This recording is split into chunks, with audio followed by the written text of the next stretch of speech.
Então, vamos logo começar agradecendo a Deus pela oportunidade que Ele está nos dando de nos reunirmos aqui. Muito obrigado, Senhor. O Senhor é demais, o Senhor é fiel, o Senhor está sempre presente, o Senhor é nosso escudo e fortaleza. Te agradeço demais, Senhor, porque fizemos um evento lá de protesto na Praça da Imprensa, agora há pouco, Senhor, saí de lá correndo, vim para casa para poder fazer essa live. Te agradeço demais, Senhor, a polícia estava lá e não nos impediu de fazer a nossa manifestação. Muito obrigada, muito obrigada. Agradeci antes, agradeço depois, agradeço sempre, porque o Senhor é demais. Abençoe, Senhor, essa live. Me dê sabedoria para conduzir esse trabalho e que dê sabedoria também ao Hermes para ele colocar aqui tudo que o Brasil precisa saber. Em nome de Jesus eu oro e agradeço. Amém. Bom, pessoal, agora eu estou só esperando por ele. Enquanto ele não vem, ele me disse que está no carro, mas grava daqui. Depois ele muda para o PC. Enfim, estou só esperando ele entrar aqui. Enquanto isso, eu vou conversando com vocês aqui. Maravilhosa a manifestação em Brasília hoje, né? Maravilhosa. É isso que a gente tem que fazer, a gente tem que mostrar a esses caras, quem manda no Brasil é o povo, né? Nós começamos o nosso movimento na Praça da Imprensa, incrível, incrível. Ele está entrando aqui, pessoal, está entrando aqui nosso querido Hermes Magno. Tudo aí, meu querido, beleza? Olá, como é que vai, Regina? Como é que vai o nosso pessoal aqui? Eu estou bem, todo mundo super ansioso para falar com você de novo, cara. Então. Pois é, eu não sabia que ia dar essa repercussão toda. Eu sabia, já insisto a falar, sem puxar saquismos, que você tinha muita credibilidade. Eu assisti alguns... Não, sério, eu assisti alguns vídeos teus. Eu te confesso que eu não tenho muita paciência para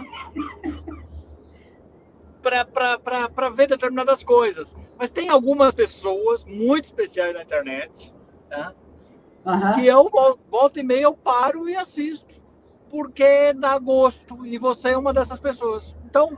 meu querido, eu agradeço, na verdade, a credibilidade do meu trabalho só depende das pessoas que a gente abre um espaço para poder falar. E tudo que você veio aqui conversar com a gente, na verdade, tem as suas provas, tem a sua verdade, e é o que eu falei para você na primeira vez que a gente conversou. Eu nem lembrava que você era o personagem inicial disso. Desculpa, tá muito ruído aí?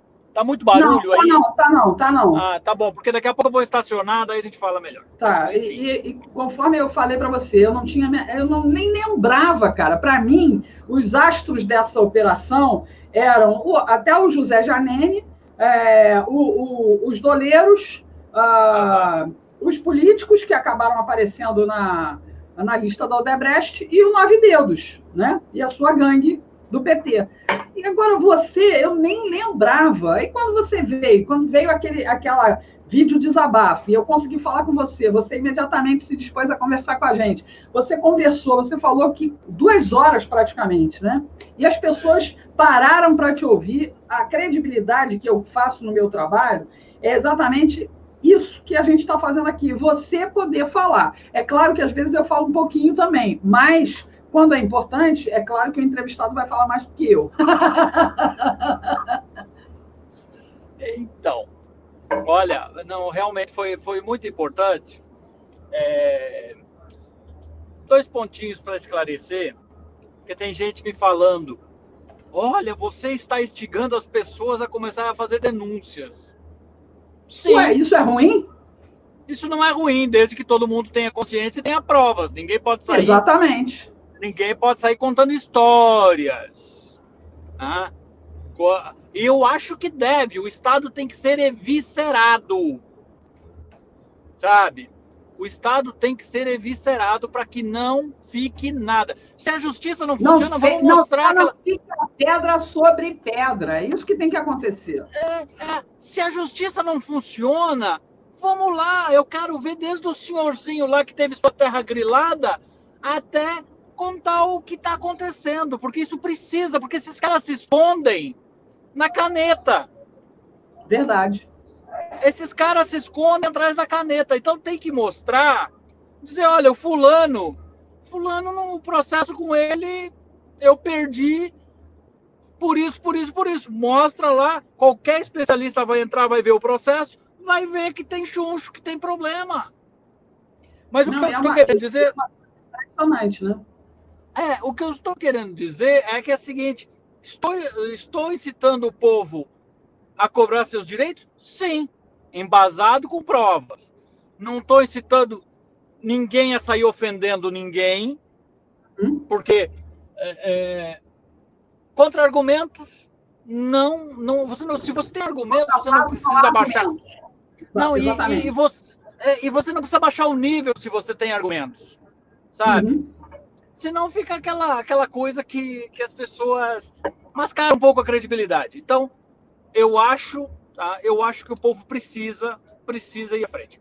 E um outro ponto importante é que eu tenho recebido nas últimas horas uma enxurrada de coisas, né? E eu agradeço todas as pessoas. O que eu puder ajudar para divulgar, eu vou fazer. Claro que eu vou soltar primeiro aquilo que eu já conheço há mais tempo, porque você simplesmente não pode sair soltando as coisas sem averiguar a credibilidade, tá? Porque senão daqui a pouco nós estamos na cadeia e eles vão continuar soltos. Exatamente. Enfim, mas vamos lá, vamos ao nosso bate-papo. Dita a nossa pauta. Hoje a gente ficou de conversar sobre algumas pessoas que faltaram na nossa conversa na semana passada, como, por exemplo, aquele doleiro Tácula Duran, né? Você ficou de falar um pouco mais também sobre ele e o envolvimento dele nesse imbróglio todo. E tem outras coisinhas mais, mas eu quero que você comece por onde você achar que é necessário. Eu achava importante a gente lembrar desse nome, porque essa figura está na Espanha, pelo que a gente sabe, né? E está lá protegido, resguardado, e a gente aqui... Pois é. Ele é então, como é que fica? Ele é protegido na Suíça. Cara, ele é protegido, você não, né? Não, as pessoas... É que assim, aí é que a história foi muito mal feita. Eu tenho, para quem quiser, algumas pessoas tentaram interceder por mim. Estranhamente, uma delas foi... Estranhamente, não. Eu assim... mas o fulano é isso, é aquilo, aquele outro. Aquilo que eu não constatei, o que eu não senti, eu não posso falar. Eu só sei que quando começou o rolo, eu fui prontamente recebido pelo Álvaro Dias. Tá? Um jornalista em São Paulo, um jornalista. Um jornalista. E eu já conheci ele de antes, mas um jornalista intercedeu e ele me recebeu no apartamento dele em Curitiba e foi muito solícito. Ele prontamente mandou uma carta, um ofício para o José Eduardo Cardoso, pedindo proteção. Uma carta do Senado. Mas justamente pro... mas o Moro recebeu essa do Ministério. Estranhamente, o Moro recebeu essa notificação do José Eduardo Cardoso. Para que tomasse as providências. O Ministério da Justiça pediu. Eu não posso ser injusto e dizer que não pediu. Pediu. E ele, no gabinete dele, ele dissuadiu e disse que não era necessário. Ele tocou no assunto, eu não pedi nada no gabinete dele. Ele tocou no assunto, sobre a questão da proteção e tal, enfim. Ele tocou no assunto, então é porque ele recebeu a carta. Entendi. Então, estranhamente... Não foi efetivado. Não foi efetivado porque não quiseram. Porque eu acho que se me botasse no programa de proteção à testemunha, de fato, o prejuízo teria sido um pouco maior no primeiro momento. Mas ele também não conseguiria me usar como testemunha. Por quê? Porque eu ficaria guardado de uma forma em que ele não poderia, por exemplo, passar um e-mail da forma que ele passou para mim, me convidando a entrar pela porta dos fundos da 13ª Vara. Eu acredito que é por aí. Então, deixa esse cara aí solto mais um tempinho aí e deixa ele à nossa disposição. Entendi. O que eu penso hoje é isso. Não me entra outra forma na cabeça. Desculpa só. Vou passar num cruzamentinho aqui. Na verdade, aqui onde eu estou é proibido fazer live nos telefones dentro do carro. Por isso que eu vou estacionar. Ai, brasileiro. Contravenção não é comigo. Aqui você não pode nem receber uma mensagem. Sabe aquele pop-up que acende na tela do celular? 600 estalecas de multa. Entendi. Tá? E 5 pontos na carteira de 7. Ou melhor, 6 pontos de 7. Então é melhor não arriscar. Então eu estou estacionando aqui agora. Eu só comecei para a gente não perder o nosso horário. Não, eu estava aqui falando com o pessoal, mas você chegou na hora. Então vamos lá. Então vamos lá. O Tacla Duran, eu li algumas coisas a respeito dele. E ele... Tá? Você não chegou a ter contato nem ligação direta com ele? Não, assim, ó, eu evitei de conversar. Né, que foi aquele outro doleiro, o mais famoso. O doleiro dos doleiros. O doleiro. Não, o outro. Esse que já estava na condicional e esqueci o nome dele. O Youssef. Alberto Youssef. Porque acontece o seguinte, eu poderia ter me aproximado, poderia ter conversado, e de fato até tinha gente do outro lado querendo conversar comigo, porque na verdade as pessoas sempre tentavam me dissuadir. Eu sei pelos advogados que eu consultei, todos queriam dissuadir. Deixa disso, rapaz, não entra nessa, esses caras da Lava Jato são tudo bandido. Mas para mim era retórica de advogado de bandido. Então, eu ficava na minha. Uhum. Do Tacla Duran, o que eu sei é o seguinte, eu não posso falar, por exemplo, e não advogo, não passo pano para delator, porque delator, para mim, é bandido desertor. Não é porque ele se arrependeu ou se arrependeu a troco de algum benefício da justiça que para mim ele vai deixar de ser bandido. Tanto que a minha briga com a Joyce foi isso. Eu não sou delator, eu não deveria constar num livro chamado Delatores. Tanto que nas resenhas ela me chamava de delator ilustre. Ela diz que no livro lá, no livro que ela mandou escreverem para ela, que eu acho que ela não sabe escrever, né? Ela diz que tu é bandido, né? Que eu só denunciei porque eu levei um golpe da quadrilha. Então, assim, estranha ser a biógrafa do Moro. Hoje eu já começo a pensar se isso não saiu do Moro. Porque são tão amigos, né, cara? Porque levantava o telefone, levanta o telefone e pergunta, e esse Magnus aí, o que ele foi? Era fácil. Não, eu fico pensando o seguinte, eu gosto muito de ditados populares, só um adendo aqui. E a minha mãe, filha de mineira, criou a minha mãe cheia de ditados populares. Aí minha mãe também criou a gente cheia de ditados populares. E eu adoro repetir os ditados que eu lembro aqui de cor, né? E aí tem um que diz assim, quem com porcos se mistura, lavagem vem a comer. Interessante que é conhecida como porca, né? Como porca, como pepa, como pig. Interessante, né? Eu acho que é o sentido figurado, né? O famoso ditado que o povo tem lá no sul, que o porco uma hora vira o tacho, né? Então deve ser isso. Mas, enfim. Então, vamos lá. A questão do Tacla Duran, o que eu penso é que ele fez uma denúncia muito grave. Ele disse que pagou um advogado para interceder por ele junto à Lava Jato, para que ele não fosse preso.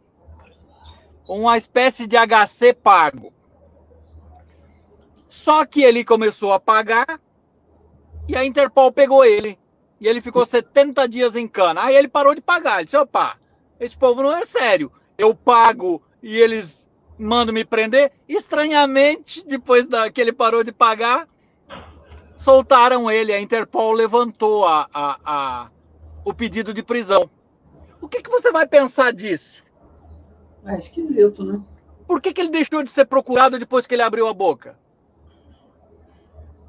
O acordo dele é muito bom, né? Por que a Interpol levantou isso?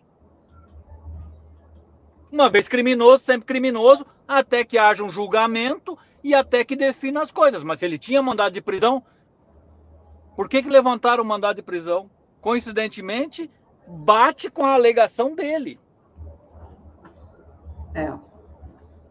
Então, a coisa é muito estranha. E outra coisa, se a Lava Jato tinha subsídios, e tinha, O que eu senti é que eles mais me sondavam para saber se eu tinha mais coisas. Se ele não tem mais coisa, deixa quieto. O que eu entendi era deixa para lá. E uma das coisas que eu mais insisti foi a situação do Banque Méditerranée e do Crédit Agricole, que é um banco francês que tinha uma subsidiária no Marrocos, e eles usavam, a turma usava muito esse banco. Eu ouvia falar direto nesse banco. Eu não vejo, nunca ouvi falar na mídia repatriações vindo deste banco. Tá? Este Mediterrâneo tem uma sucursal no Líbano, sabe? E tem aí uns brimos aí que mandavam coisas pro Líbano. Porque o Líbano, qual é o problema do Líbano? O Líbano não extradita ninguém, tá? Não extradita ninguém. Eu sei porque o lugar onde eu estou é uma luta para os evasores, a evasão de divisas. Os caras não conseguem mais buscar os caras aplicam um golpe aqui, se mandam para lá e adeus, tá? Então, realmente, voltando ao ponto do Tacla Duran, faz sentido, porque o que eu sempre falei para a Lava Jato, se eu faço uma acusação da conduta de vocês, um questionamento, quando vocês se calam, vocês estão confirmando. Vocês deveriam, não, isto não é verdade, apresentem provas. Para mim, quem cala, consente. Tá? Mas não, quando os caras estavam surfando na fama, eles achavam que eles não tinham que dar resposta nenhuma para o jornalista, para a opinião pública, para ninguém. Não, na verdade, souberam muito bem cooptar a imprensa para divulgar aquilo que eles queriam que fosse divulgado. Eu faço meia-culpa, porque eu coloquei muito jornalista lá, em contato com eles. Tá? Eu faço meia-culpa hoje. Ainda bem que eram pessoas sérias. Tá? Eu não vi ainda nenhuma coisa assim de escabrosa assim, envolvendo essas pessoas. Mas eles aproveitaram, sim. Eles aproveitavam. Por exemplo, eram eles que vazavam, sabe? Eram eles que vazavam. Lembra que logo no início começou aquela história de vazar seletivamente as coisas? Eram eles que vazavam. Eram eles que vazavam. E eles vazavam só aquilo que batia frontalmente no PT. Ô Hermes, isso para mim não é novidade. Você sabe que eu me formei em 1984, comecei meu trabalho em televisão em 1983 na TV educativa, e eu sempre mantive meu relacionamento com as minhas fontes, aquelas que eu confiava, eu sempre realmente dei credibilidade, sempre assegurei o sigilo, né? Tudo que me passaram e me passam ainda hoje, eu asseguro quando a fonte é segura, quando tem provas e tudo mais, mas sempre existiu esse tipo de uso. É uma via de mão dupla. Só que a gente sabe que muitos, no afã... Ontem mesmo eu estava comentando sobre isso, né? No afã de você dar o furo, você se deixa usar pela autoridade, vamos dizer assim, né? E, efetivamente, a gente compreende que existia um foco. Vamos... a teoria... você sabe da teoria das tesouras, né? Vamos tirar o PT. Por quê? Já ficaram um tempo demais. Tem que ser 8 para nós, 8 para eles. 8 para nós, 8 para eles. Exatamente. E, no 8 para eles, veio o Bolsonaro. Né? O outsider atrapalhou os programas. Aí eles resolveram embarcar no Bolsonaro. Para destruir o governo, porque o que eles estão fazendo é exatamente isso, sabe? Até tive uma discussão agora há pouco com um rapaz lá no Twitter, que eu não sei nem quem é. As pessoas falam tanto nos robôs do Bolsonaro, mas eu converso com tanta gente que apoia Bolsonaro, que está apoiando o Moro, que também não mostra a cara. Aí eu disse, bom, então não são robôs, tá? E eu estava discutindo com um rapaz lá agora há pouco, exatamente isso. Ele disse, mas qual é o crime do Moro? Qual o crime? Existe um procedimento para você investigar um presidente da República. Existe. Se você passa por cima do PGR e do STF para investigar, não, mas ele viu o crime, ele não pode ocultar. 15 meses para descobrir um crime, ele foi lá para Arapongar. Ele foi lá para investigar, ele não foi lá para ser ministro. Eu, particularmente, eu digo aqui, ainda hoje, o que eu disse ontem. Eu não acredito que ele tenha gravado nada nesses 15 meses. Particularmente, não acredito. Porque ele deve ter mensagem de WhatsApp. Tá? Moro, dá uma olhada nisso. Moro, dá uma olhada naquilo. Eu acho que deve ter sido isso. Porque gravar o presidente, ele sabe que isso seria frontalmente um abuso. E não só um abuso, é um abuso legal, crime de segurança nacional. Não é possível que ele seja tão... Mas ele já fez isso. Patrão. Sim, mas ele fez isso com uma razão. Havia um crime instituído no país.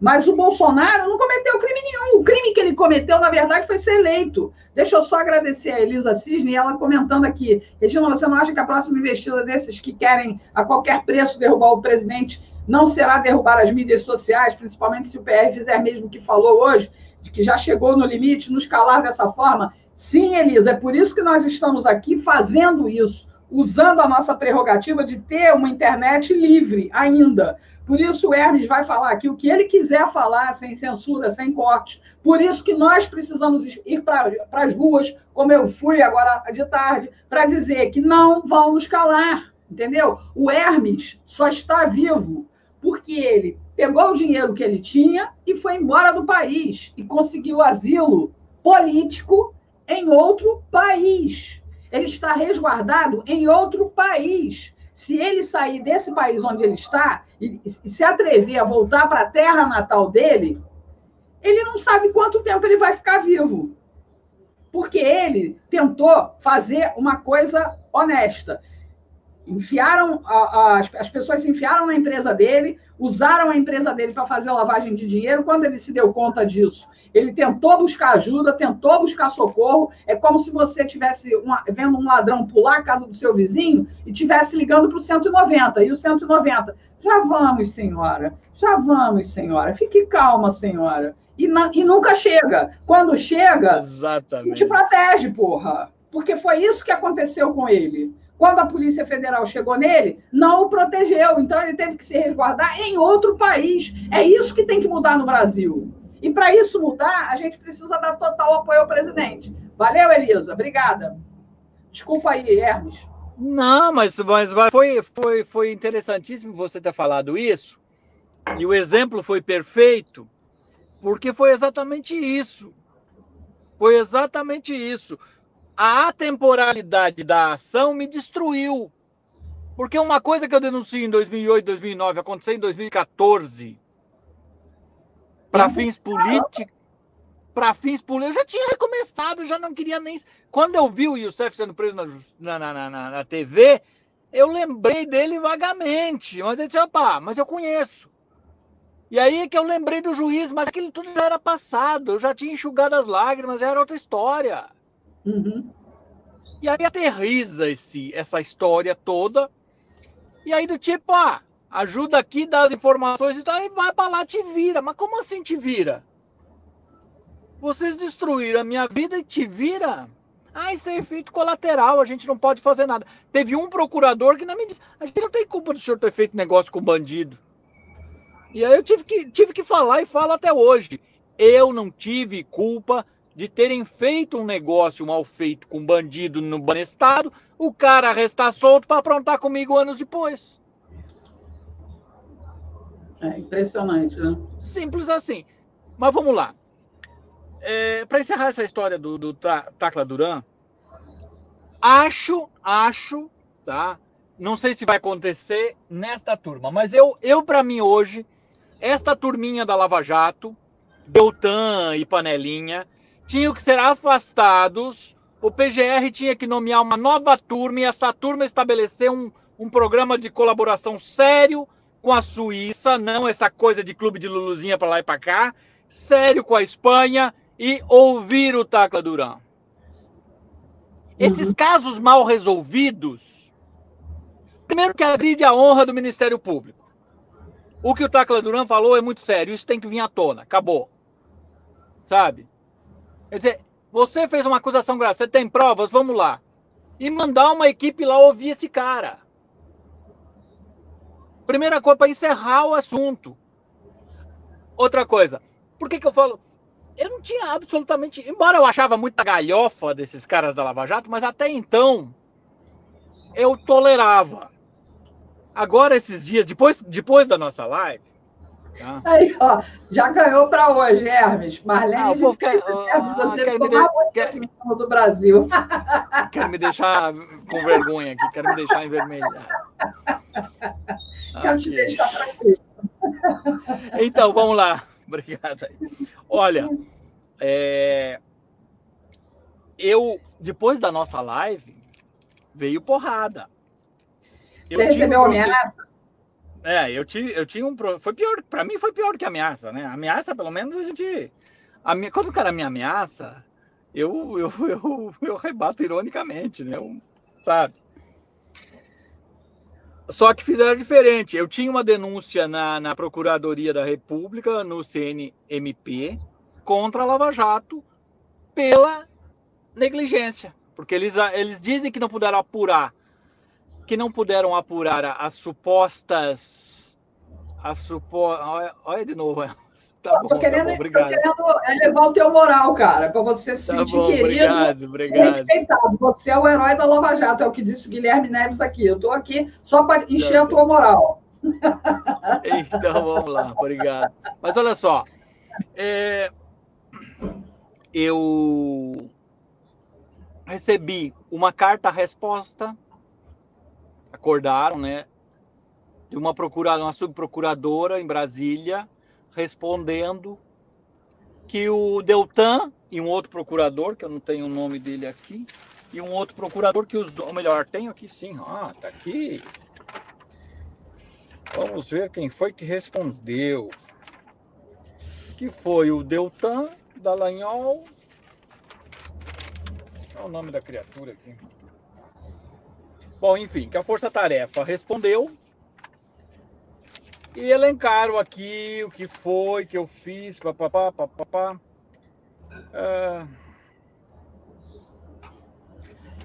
Paulo Deltan Martinazzo Dallagnol e Paulo Roberto Galvão de Oliveira e Orlando Martelo. E o Júlio Carlos Mota Noronha. Os 4 responderam naquele corporativismo mais cafona e demodê que a gente conhece. Não bastando só isso, canalha. Eles dizem que eles primeiro pediram desculpas que perderam o meu processo. Mas ainda assim, tudo que eu falei, eu não quis expor um colega deles, tá? Mas é o que eu vou ter que começar a fazer agora. Sinto muito, eles se valem disso, se valem pela admiração que eu tenho pelo colega, mas eu, para me defender, eu não tenho problema, que é abrir minha caixa de e-mail com todos os e-mails que eu troquei com o colega deles, que é o Januário Paludo. Não gostaria de fazer isso, mas eles me obrigam diante da canalice. E lá eles dizem que, finalmente, eles me perguntaram. Primeiro disseram que não havia plausibilidade nas supostas alegações de perseguições que eu sofri. Da mídia, disso, daquilo. Eu tenho e-mails do Januário Paludo, no caso da questão das mídias, pedindo, o senhor, por favor, faça uma representação aqui para nós, assina, nos envia aqui, eu vou representar contra esses blogs. O idiota aqui fez, não serviu para nada. Eu tenho cópia dos e-mails. Eu só não mandei isso porque eu achei que eu estava lidando com gente séria. E aí eles poderiam evitar constrangimento, sabe? Enfim. Mas eu tenho o e-mail e agora eu estou mandando. E aí, com relação aos outros, me pediram a perseguição nos Estados Unidos, aqui, eu fiz um relatório em inglês que o mesmo Januário Paludo pediu e mandei para ele. Tá lá o e-mail, conforme o senhor me pediu no dia tal, tá aqui. Eu vou ter que expor o rapaz de novo. E foi o procurador, esse que eu vou ter que expor, foi o procurador que foi mais sério comigo. Para mim dói, é ruim. Mas diante da canalice dos colegas do cara, que não protegem nem ele, é um corporativismo só para proteger a pele? É impressionante, não pensam nos colegas? Então, assim, e aí finalmente eles dizem que eu conto para fornecer novas informações com relação às alegadas perseguições, eu condicionei a dinheiro. Isso é grave, isso é gravíssimo. Bom, isso para deixar claro que a única coisa que eu cobrei deles, porque foram eles que pediram para o juiz sentenciar uma indenização, quando eles devolveram o troco para a Petrobras e transformaram o Alberto Youssef legalmente em pobre, uma pessoa que não temos condições de executar ele hoje, eu reclamei várias vezes sim e cobrei. Cobrei no sentido, façam alguma coisa. E ainda o que mais se aproximou a isso foi que quando me pediram mais informações, eu disse, deem o trabalho. Eu tenho que trabalhar, meu tempo custa dinheiro. Mas no sentido de dizer que eu tenho mais o que fazer. Uhum. Eu não pedi dinheiro para essa gente. E a última coisa que eu faria, eu não ia passar de suposto herói para bandido. Então é o seguinte, eles foram extremamente canalhas, eu vou processar, tá? Eu vou meter um processo, isso vai ter que vir à tona, isso vai ter que estar esclarecido, tá? Uhum. Isso vai ter que ser esclarecido, isso não pode ficar assim, tá? Eu vou dar uns dias ainda, porque eu acho que pode aparecer uma retificação, mas se não aparecer retificação, eu vou abrir toda a minha troca de e-mail com o Januário Paludo, infelizmente, e peço desculpas a ele, mas é por conta que os colegas dele foram canalhas e corporativistas. Para defender a pele, os caras foram lá e acabaram botando ele numa situação difícil. Tá? Bom, esse foi o ponto, foi resultado da nossa live, porque foi imediatamente depois da live. Né? Uhum. Foi imediatamente depois da live. Então, assim, não tem nem vergonha na cara, não deixa passar um tempinho, já que deixou passar tanto, deixa passar um tempinho para não na cara, assim, sabe? E tenho certeza que daqui uns dias vão chegar outras porradas, vão inventar outras coisas. O que for verdade, eu não tenho problema, eu venho aqui e vou dizer que a maior transparência do mundo, sabe? Uhum. Vou fazer, eu não tenho nenhum problema. Você acha que, como na verdade, a gente sabe que o Big Boss de toda essa operação era o juiz Sérgio Moro, né? O então juiz Sérgio Moro, que agora a gente tem que chamar só de seu juiz Sérgio Moro, né? Seu Sérgio Moro, né? Que é um cara que age como... Porque ele, não desmerecendo o dono de bodega, mas ele agora merece ser tratado como dono de bodega, né? E aí, mané? Né? Ali porque... eu trato hoje, infelizmente, eu respeito todo ser humano e toda criatura. Desculpa se a voz está chegando muito alto. Se não, você tiver como regular e você regula. Bem. É que quando eu me empolgo, eu não sou italiano, mas quando eu me empolgo, eu falo muito alto. Não, pode ficar à vontade. É bom que você está aí. O pessoal está ouvindo bem. Então, olha só. Eu respeito toda criatura e todo ser humano. Sabe? Você vai me ver sendo irônico. Eu sou duro nas palavras. Às vezes as palavras, só na intensidade, podem machucar. Tá? Tanto que dizem que o maior palavrão da língua japonesa é bacarô. Você usa para chamar desde idiotinha até filha da mãe. Depende da intensidade da palavra. Então, o próprio tom de voz pode ofender. Sabe? E a gente mostra a indignação assim. Eu não sou... Mas hoje, ironicamente, eu trato o Moro por cônjuge e a esposa dele como cônjuge. Eu não trato diferente, até para não dizer outra coisa. Até para não menosprezar o juiz, não falar corretamente uma palavra, né? Mas, enfim. Eu não sou cátedra, eu não sou bom não sou cátedra, não sou bom não sou bom em gramática. Eu elevei porque podia ser vício de linguagem, ele tem um sotacão meio caipira, né? Enfim. Não, mas pegaram muito no pé dele por causa disso. Pegaram bastante, porque você imagina você escrever isso numa sentença. Ele chegou a escrever uma sentença? Não, mas aquela história. A expressão oral, às vezes a gente fala no coloquial e não necessariamente escreve errado, né? Mas eu fico um pouco Fico um pouco pensativo aí, será? Bom, mas enfim. Qualquer coisa, enfim. Bom, hoje temos novidades, né? Porque, como eu te falei, muitas pessoas vêm batendo. E o caso Banestado. Pois é, o Lula absolveu todo mundo, foi isso?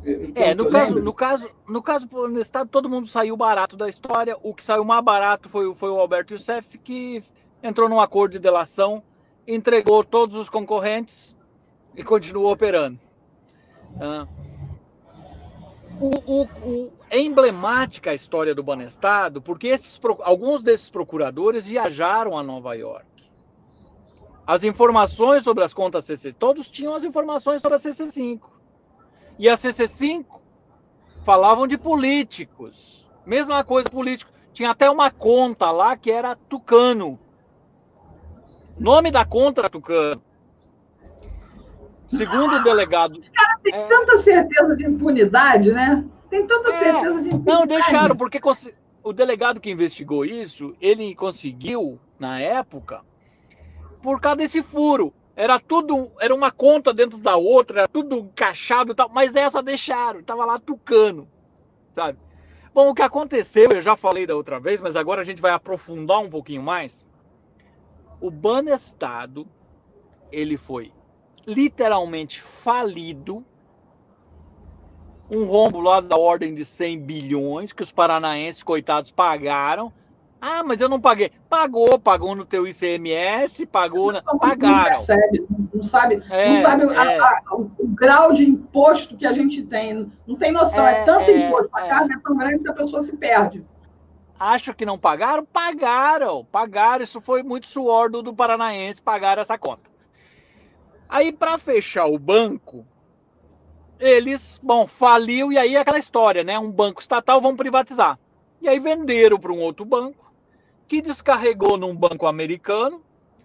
O detalhe é o seguinte, eles venderam alegando que os ativos do banco não valiam. Por exemplo, se tinha lá alguém devia para o banco um empréstimo de 100 mil, e digamos que ele calcionou essa dívida com terreno, essa dívida a gente chama de securitizada. É uma dívida garantida. Não importa, eles declararam todos os ativos e os recebíveis do banco como subprime, irrecebíveis.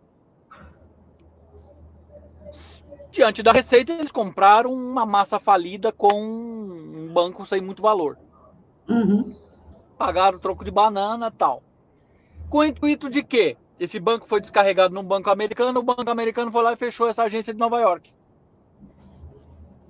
Acontece o seguinte, os créditos aqueles foram parar na mão de fundos abutres. E esses abutres voltaram ao Brasil com advogados, corromperam juízes federais e começaram... Não estou falando do Moro, estou falando de outros juízes. Vários. É porque alguém aqui está dizendo o seguinte, é porque eu estou tentando localizar o cara aqui, é o Fabrício Panran. Hermes, precisamos do seu livro urgentemente. Precisamos do seu livro urgentemente. Valeu, Fabrício. Valeu. Então, esses abutres voltaram ao Brasil. Um cara me entregou documentos, logo no início da Lava Jato, dando conta que, por exemplo, esse cara citou o caso, acho que esse cara é vivo ainda em São Paulo, um empresário, que estava sendo executado numa dessas, que, por exemplo, a Varig Log foi falida por conta dos abutres que executaram alguns títulos. Dizem que um juiz em São Paulo chegou a custar 4 milhões para decretar a falência da Varig, a Varig Log. Não sei se é verdade ou não, porque eu não consegui chegar mais a fundo, eu não posso investigar, eu não sou autoridade, as autoridades não quiseram. Mas essas informações foram confirmadas por várias pessoas. O Brasil, nas últimas 3, 4 décadas, ele teve várias falências muito esquisitas. Banestado, Varig, a própria Universidade Gama Filho, que foi a universidade onde eu estudei, tem lá um patrimônio monstruoso que está abandonado, sendo destruído pelo tempo, cara. E tanta falta de escola, né? E com falta de infraestrutura. Esses governos socialistas só fizeram dar golpe. Então, eu acho e eu bato nessa tecla. Então eu comecei nessa história de Banestado, tem o Paraná Banco também, que é o do tal do Joel Malucelli. Eu escrevi muito lá no Twitter hoje. Era sobre esse E cara uma que eu queria falar. E uma vítima apareceu, tá? Eu já conhecia essa senhora, mas essa vítima apareceu e disse: não, é verdade, o Joel Malucelli.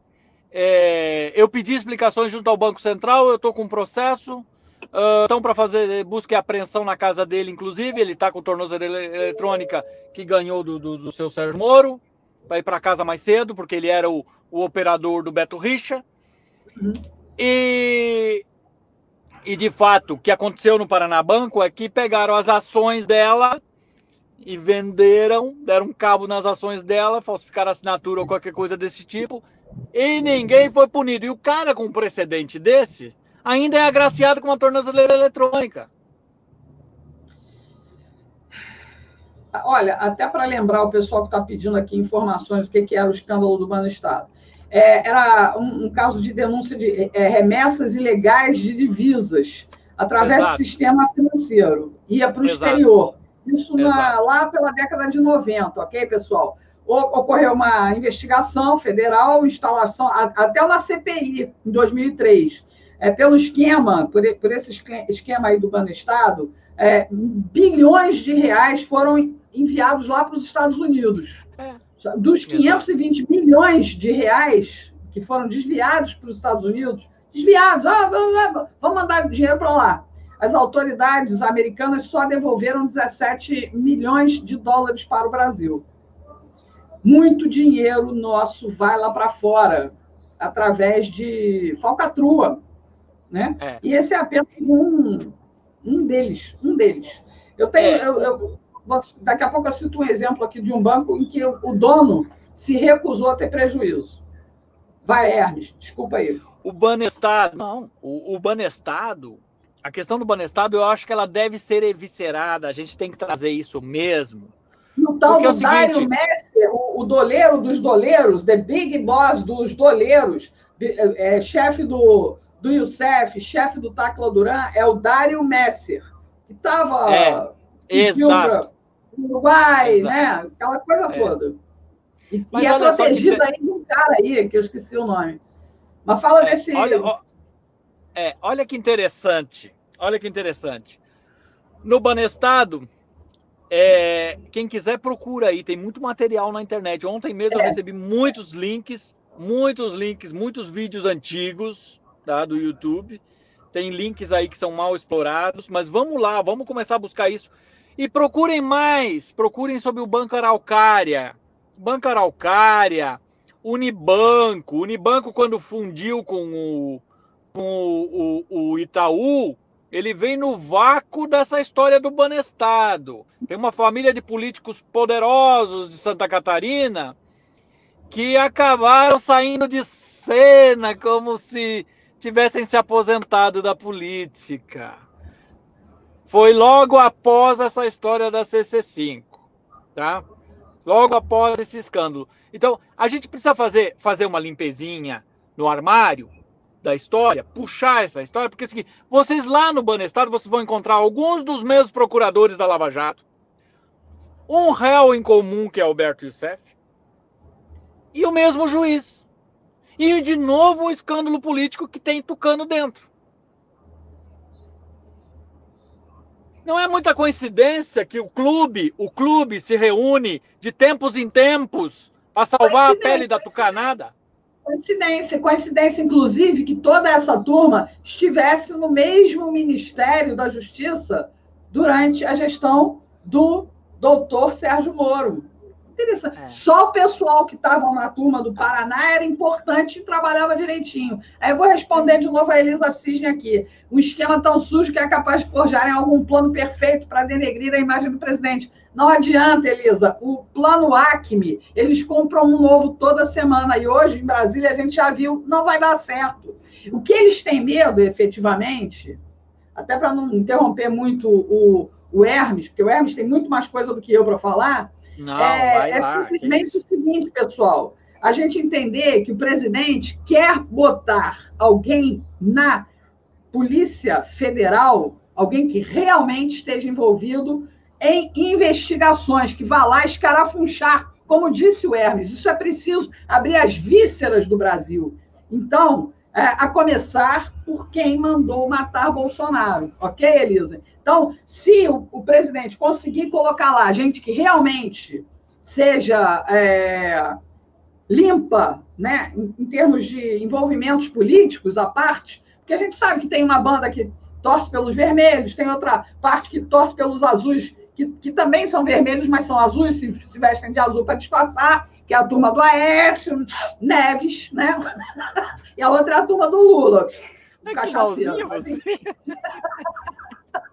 Né? O Aécio Neves é aquela outra turma lá, Minas, São Paulo e tal, aquela coisa toda lá. Essa gente vai fazer plano que quiser. O que a gente precisa é dar apoio ao presidente para ele colocar na Polícia Federal quem ele realmente acha e acredite que vai trabalhar para escarafunchar esses casos todos. É disso aí que eles estão com medo. Por isso que o Valeixo estava lá e as operações só pegavam droguinha aqui, droguinha ali, pegou muita droga, isso é verdade. Ninguém pode dizer que a Polícia Federal não agiu no combate ao tráfico de drogas e armas. Mas escândalos financeiros, a Lava Jato parou, ninguém viu isso. Eu já estava cobrando isso ano passado aqui, cara.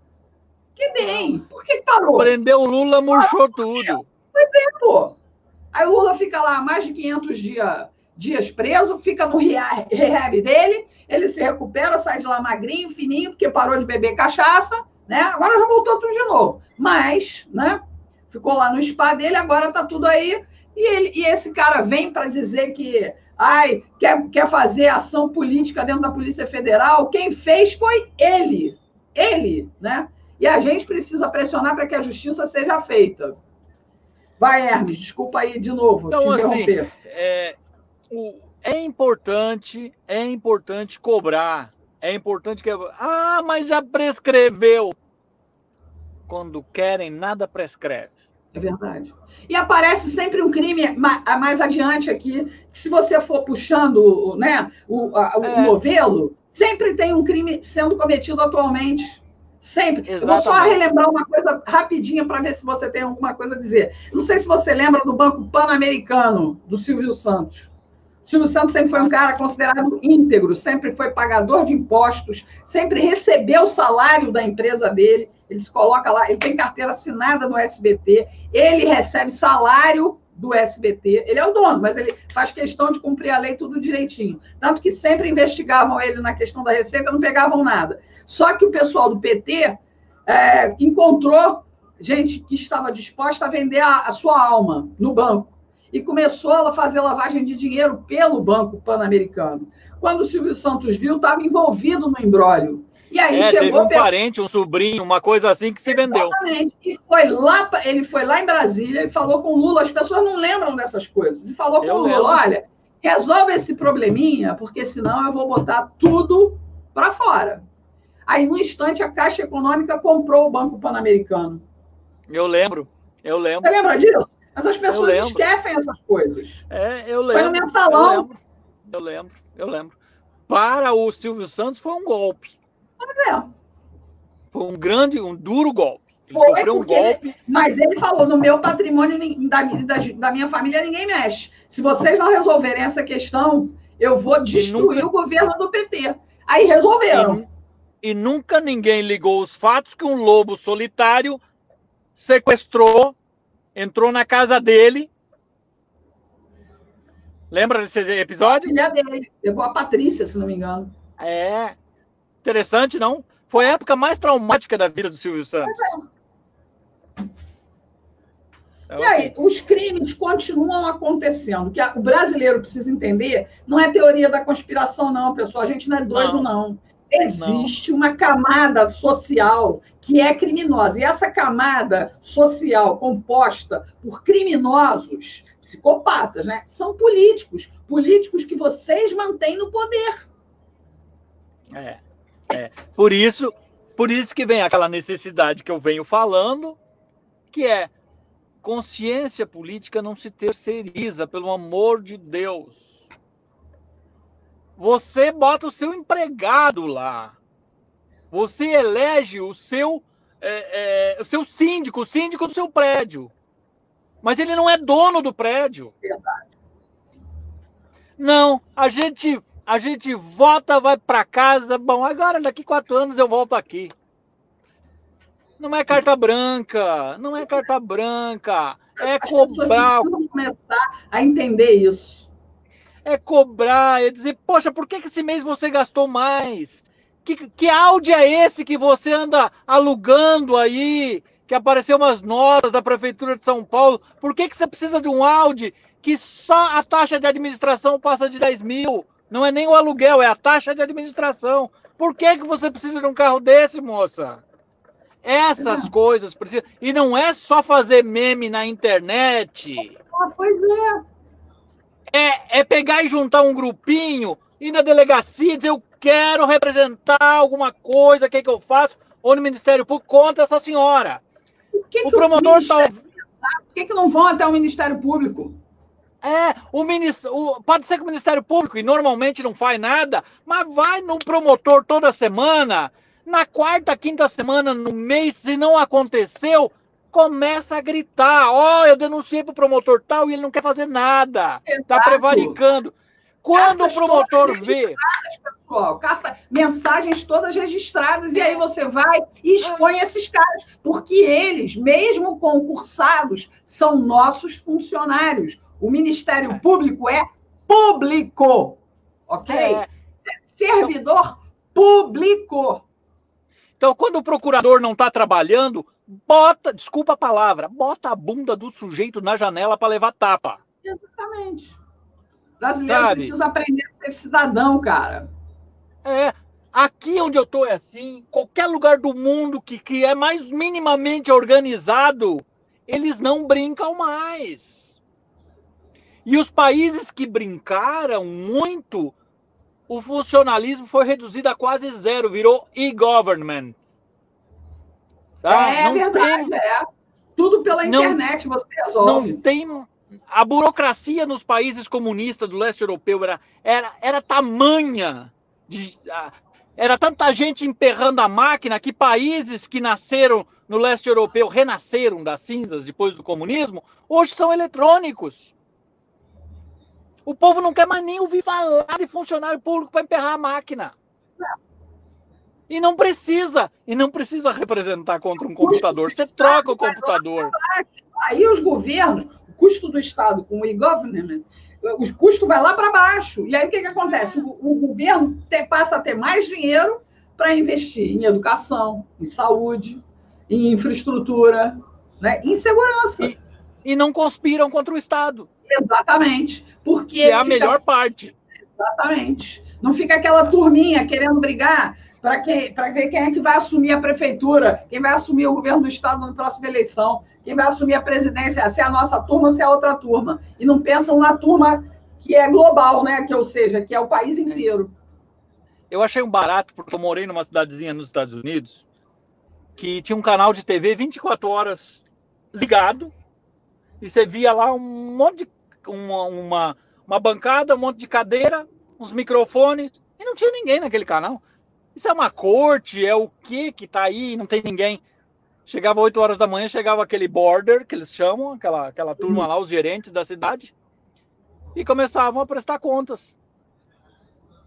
Faziam aquela reunião na frente das câmeras, vinha lá o xerife prestar conta de quantos pneus ele consumiu do mês, quantas balas, os caras aprovavam na hora, ok, me explique isso, aprovado ou reprovado. Vinha a professora pedindo para trocar o ônibus escolar. Não, este ano não, mas o ano que vem, talvez. Vamos reformar.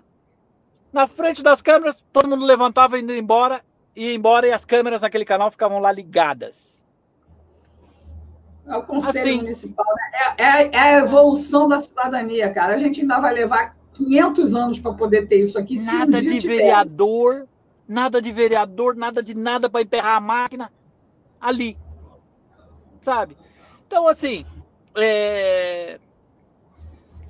a gente precisa, nós que você principalmente, que tem um canal maravilhoso, que tem voz, Nós temos que começar a chamar o nosso povo à realidade. Nada no Brasil vai mudar.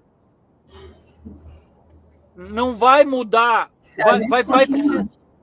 Neste ritmo vai precisar umas 10 gerações de Bolsonaro para começar a depurar.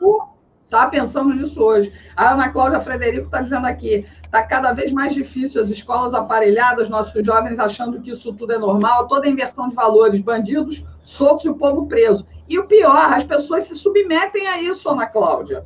A Ana Cláudia está fazendo esse comentário, valeu, Ana Cláudia, mas as pessoas se submetem a isso. Eliane Cristina, valeu, minha querida, pela sua colaboração aqui. Se todos os pais cercarem a escola cobrando...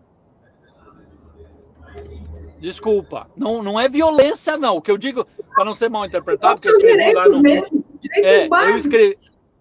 Eu escrevi no Twitter, e aí depois eu fiz uma outra mensagem retificando, é o seguinte: se precisar um levante, mas levante que eu digo tirem o traseiro das cadeiras e vão à luta, dizendo, cobrando... Não é violência. Só o PT roubava no Brasil. Só o PT roubava no Brasil.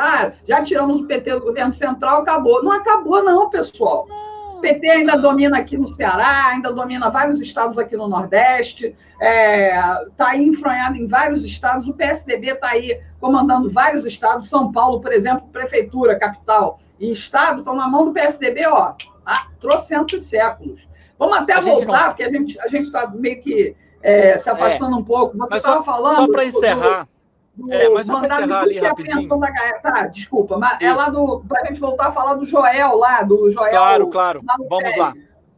Vamos lá, mas só para encerrar, a gente não pode... corrupto e bandido a gente não exorciza. Se a gente ficar chamando de corrupto ladrão, comunista ladrão, corrupto, não muda. É mais do que isso. O protesto é mais do que isso. É cobrar atitude. Bom, mas vamos lá. Então, a dona Tereza Nacli, tá? Ela foi uma vítima que foi lá para o Twitter, tá lá, inclusive a carta que ela mandou para o Banco Central. E aí eu vou chegar num ponto. Com isso, o seu Joel, ele foi aliviado pelo famoso juiz. Uhum. Em troca de, segundo ela, são palavras dela, tá? Em troca de apoio midiático. Para quem? Para ele, né?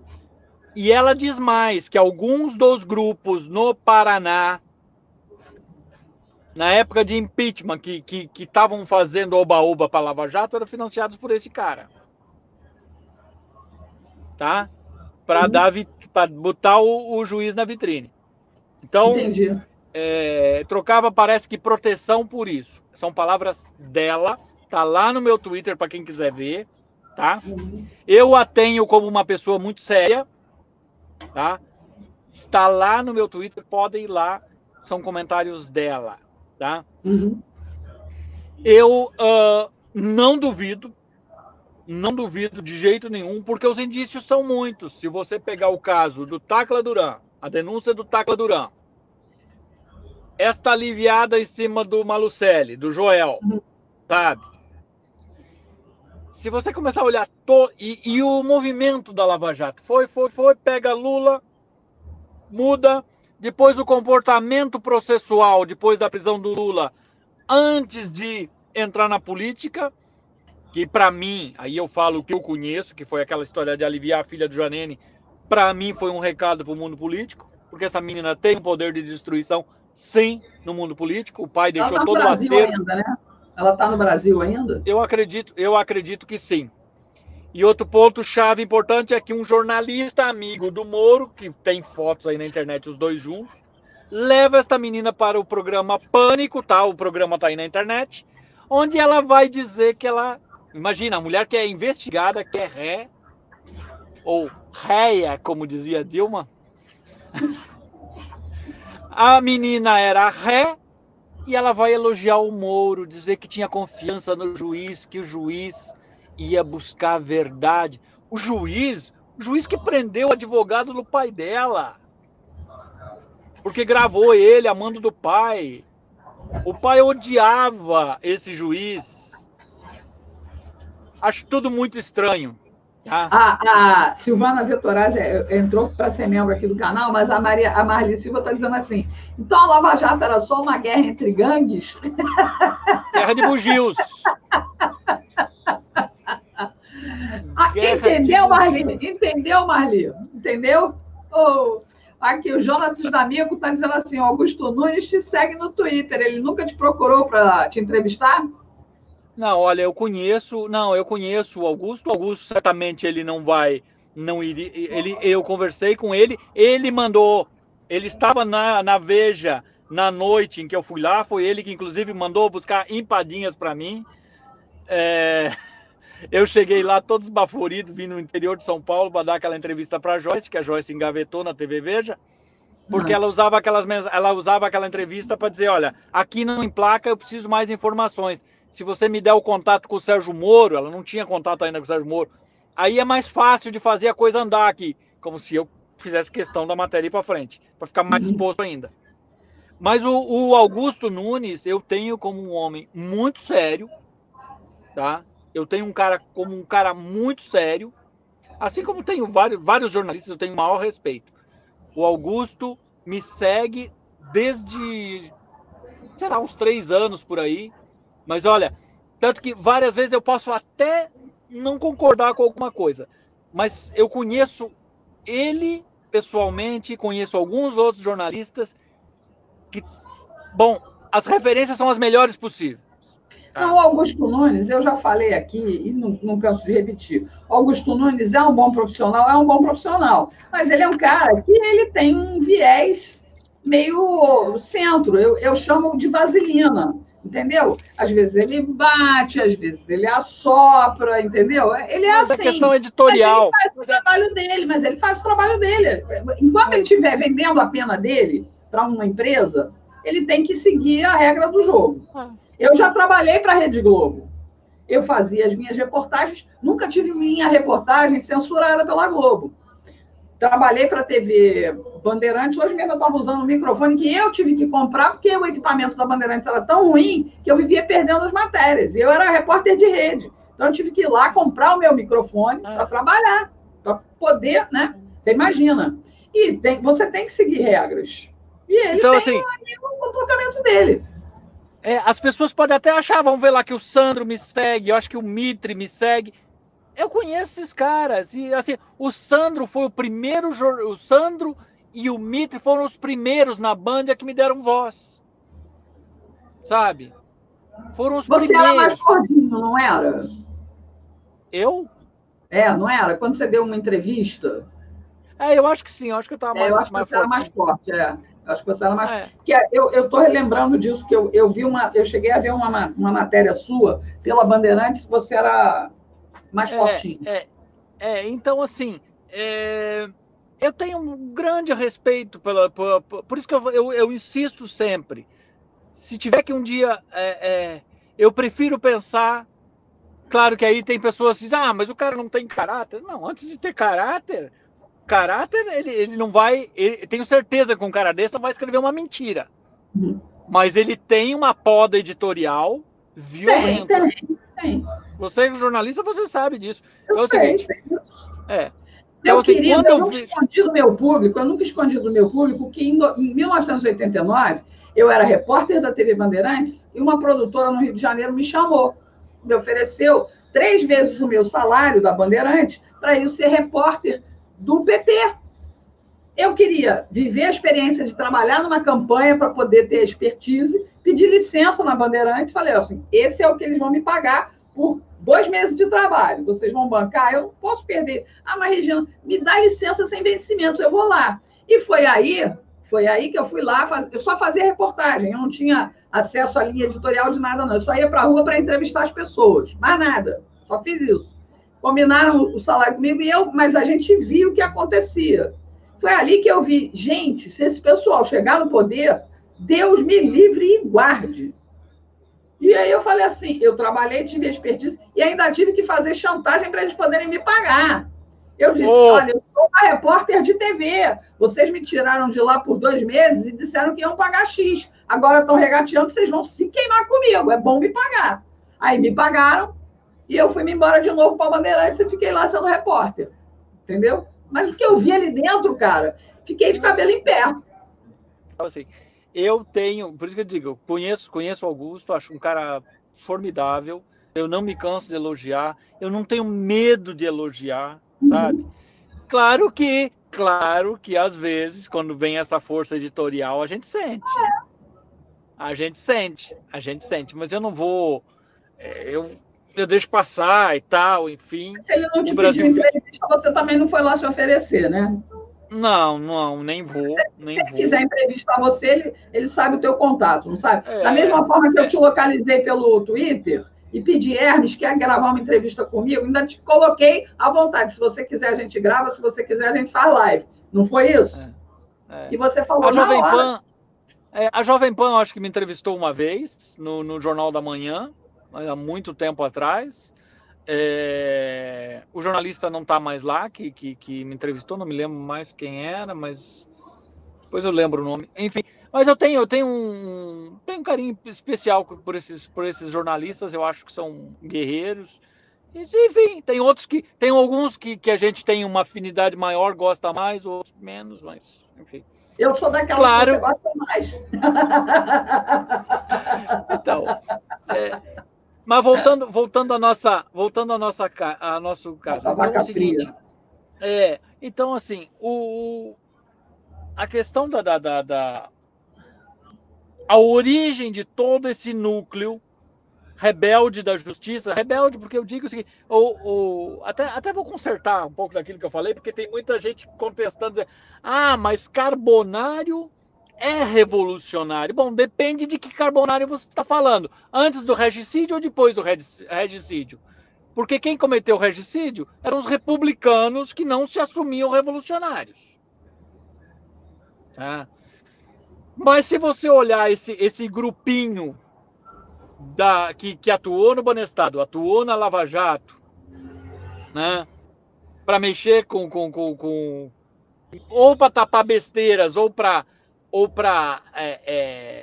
recuperar o poder, essa turminha aí, eles são revolucionários, sim.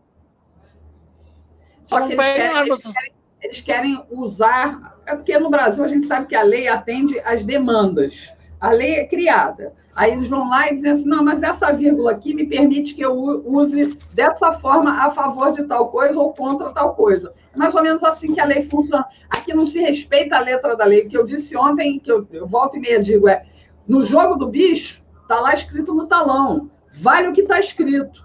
É o número que o apontador fez ali e pronto. Se você ganhou, ganhou. O bicheiro te paga. Aqui no Brasil, não. Não vale o que está escrito. Não vale para o presidente, não vale para quem está pedindo socorro da justiça, né? Quem procura justiça porque quer o quê? Justiça. Pelo menos em princípio é isso que a gente acredita. Mas não. Só atende às demandas de quem realmente tem os seus interesses em jogo. A gente viu isso. Ontem, hoje eu recebi um vídeo em que o ministro Alexandre de Moraes, na casa dele em São Paulo, no condomínio dele em São Paulo, estava recebendo um advogado ligado ao PCC, cara. Eu lembro dessa. A população, né, reconheceu e foi apontar. E o cara ainda xinga a população. O que será, hein? Que interesses tem por trás? Principalmente que a gente já sabe que tem um histórico do Alexandre de Moraes que defendeu o pessoal das vans, que era ligada ao pessoal do PCC. Aí você fica imaginando assim, um cara desses está na Suprema Corte do Brasil, na mais alta corte de justiça de um país. Um cara desse está lá. O Toffoli foi advogado do sindicato, depois foi advogado do PT a vida inteira, depois virou advogado do geral da União, né? Depois foi lá para... E assim nós vamos. Tudo aparelhado. Que justiça nós temos? E lembrando que um dos méritos... dessa história, você tem que agradecer a Deus todo dia, cara. Mas tem um detalhe interessante da história do Toffoli que você tocou aí. Tem um vídeo dele na internet, ele se vangloriando do roubo de um processo para ganhar tempo. É verdade. Bem lembrado. Que primor de ética, não? Presidente Então, da assim, casa. tá tudo errado. Absolutamente tudo errado. O que eu digo hoje, reafirmo, que a gente precisa de uma forma única. Não é dizer assim, ok, nós temos uma mania de esquecer. Nós temos uma mania de esquecer de tudo. O É só lance dar é, uma melhor. como você, estando aí, você pode desmudar isso aqui.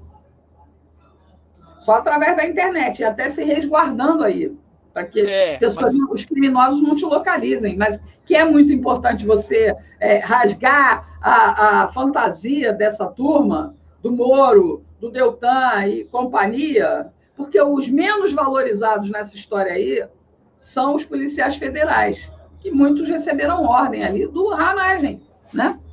Do Ramagem não, do Valeixo. Do Valeixo.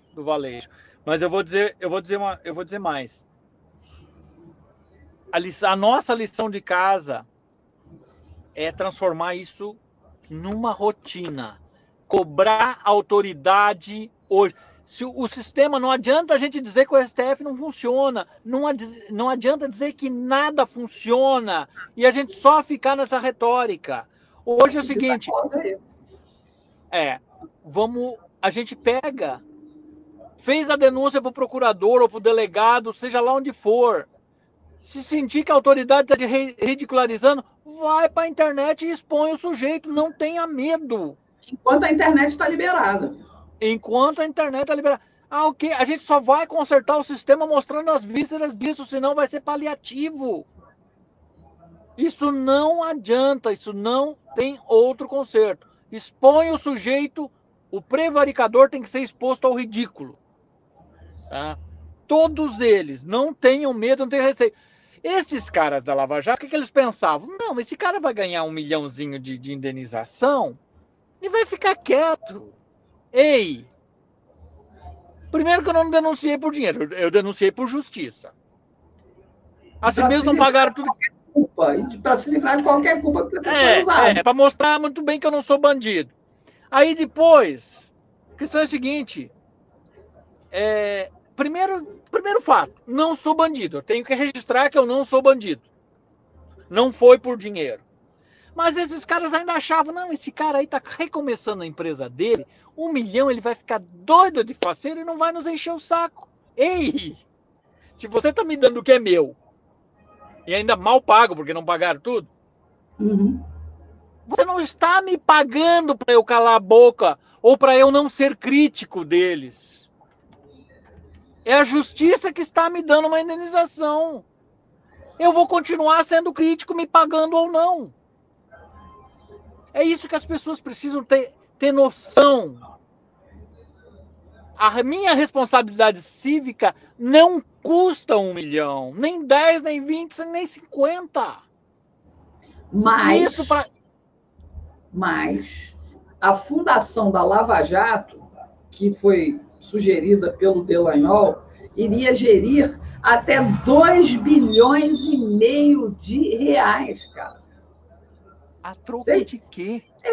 A troco de quê? Uma fundação, a partir de uma ação criminal, tem que surgir. A gente até bateu no a gente, eu não sei se eu bati, eu não lembro, mas eu lembro que quem bateu muito fortemente na criação dessa fundação, que o Deltan queria gerir, né? Foi o Gilmar Mendes. Foi, né? Eu lembro. Provavelmente porque ele não pudesse meter a mão nesses 2,5 bilhões. A Marta, tem duas amigas, a Marta e a Camille, elas chamavam de igrejinha da Lava Jato, sabe? Igrejinha da Lava Jato. O povo vem falar das igrejas que o Bolsonaro é simpatizante, eles estavam montando uma igrejinha com 2 bilhões, sabe? De novo, se alguém vier jogar na minha cara e falar que eu fiz por dinheiro, eu não posso falar pela minha sócia, tá? Mas eu doaria se eu tivesse direito a alguma coisa. Eu não estou falando da boca para fora, não. Pode me cobrar. A questão não é essa. E eles quebraram a cara comigo porque eu fui crítico todos os dias. Eu fui crítico. Eu sempre enchi o saco. Não tem essa vou esquecer. Não. Tanto que eu já deixei claro e tenho as notas de tudo. Por causa dessa atrapalhada que eles fizeram, que eu tive que mudar para Portugal e depois para cá, só nessa mudança minha e do mínimo da empresa, foram 350 mil dólares. Quem já morou fora do país sabe como custa. Hoje o real vale bem menos. Mas se você pegar, por exemplo, o dólar americano ou o euro, tá? Se você olhar o preço perto do Brasil, 350 mil dólares, dá um dinheirinho em reais. Mas do contrário, não. Aqui você vive, digamos, vamos pegar um comparativo. Aqui, ó, 4 dólares um café. No Brasil iriam chamar de louco. Mas você ganha em dólar e você ganha em reais. As suas necessidades são as mesmas. Sabe? Então, assim, me custou caro a brincadeira dos caras. Me custou muito caro. E eles poderiam ter sido sérios. Tanto que tem procurador, e eu tenho que ser honesto, eu tenho que ser justo. Na Polícia Federal e no Ministério Público tem gente séria. Por exemplo, tem um rapaz que falou comigo logo no início da Lava Jato. Alexandre Mels Nardes. Não tenho nada que falar desse rapaz, sabe por quê? Ele pegou a minha informação, ele gravou a fita com a primeira informação, o primeiro depoimento. Não espere retorno meu, não espere nenhuma devolutiva da minha parte ou do Ministério Público. Estamos de acordo? Estamos. Saí dali e nunca enchi o saco dele. Pelo menos jogou limpo. Jogou limpo comigo. Jogou limpo. Na Polícia Federal, a mesma coisa.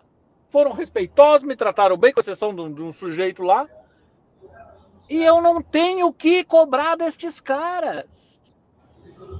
Agora, dizer que vai fazer e não faz, pedir depoimento escrito para dar encaminhamento de alguma coisa e não fazer, aí eu cobro, aí eu encho o saco, sabe?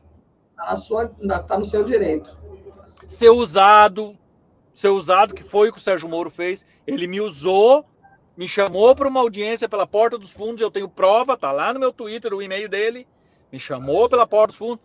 Eu esperava receber intimação de um oficial de justiça, eu esperava receber intimação até do Ministério Público, mas eu jamais esperava receber uma intimação por e-mail de um juiz. Mas foi assim que funcionou. Ele fazia a linha de frente, não era o Ministério Público que fazia. Era ele chamava para ele. E ele conduzia a investigação como ele queria. Eu sou a prova disso. Sabe? Ah, mas tinha que fazer por isso, por aquilo. Tinha que fizesse bem feito. Tinha e que fizesse bem feito. Não fez bem feito. Você sabe, há um volume, eu posso estar enganada, foram 300, acho que 300 condenações. Esse número deveria ser bem maior, né? Por tudo que você sabe que você colocou. Muito, porque tem condenações que foram meramente extorsivas. Sabe? Para forçar o sujeito a falar e entregar mais gente. Tem muita condenação que tanto que chegou na segunda instância, muitas caíram. Do grupo dos réus que estavam ali, 2, o doleiro da Torre, que é um cara que está até hoje aí no mercado, e a família dele já teve rolos depois disso, ele foi absolvido no meu caso. O dono do posto da Torre, que originou a Lava Jato, ele foi absolvido. Foi o primeiro a ir para casa. Por quê? Porque certamente ia contar o resto da história. Deixa quieto. Deixa ele lá, não precisa contar, não. Não precisa contar que tem gente com plumagem azul aqui, não. O cara que cuidava da chamado... Como é que chamava o cara? Era Carlos Costa. O Carlos Costa, ele saiu barato da história como um pobre coitado funcionário. Pobre coitado funcionário? era um player importantíssimo. Nas falcatruas, com os fundos de pensão, com o Petros. Os caras pegaram uma empresa, uma siderúrgica que não valia nada, com forno rachado, que alugaram da Votoran e venderam para um fundo de pensão, para Petros no Rio de Janeiro. E depois fecharam a empresa, porque já tinham pego dinheiro da Petros mesmo. E fica por isso mesmo. Não, todos os fundos de pensão das estatais, empresas brasileiras, foram surrupiados. Surrupiados. Agora está todo mundo tendo que pagar de novo para não perder a pensão. E ainda tem gente que quer o PT de volta no poder, cara. Se eu fosse a Petros, se eu fosse o fundo de pensão Petros, acionava a Lava Jato. A Petros deveria acionar a Lava Jato pedindo dinheiro, porque é o seguinte, defenderam a Petrobras, recuperaram grana para a Petrobras. Eu não ouvi que recuperaram dinheiro para a Petros. A Petros foi lesada no mesmo escândalo, pelos mesmos bandidos. Então a Petros deveria ir lá, bater na porta da justiça e dizer, a turma da Petros que foi lesada, dizer aqui, ó, nós queremos uma fatia desse dinheiro que vocês estão recuperando. Não, eles não investigaram esta parte.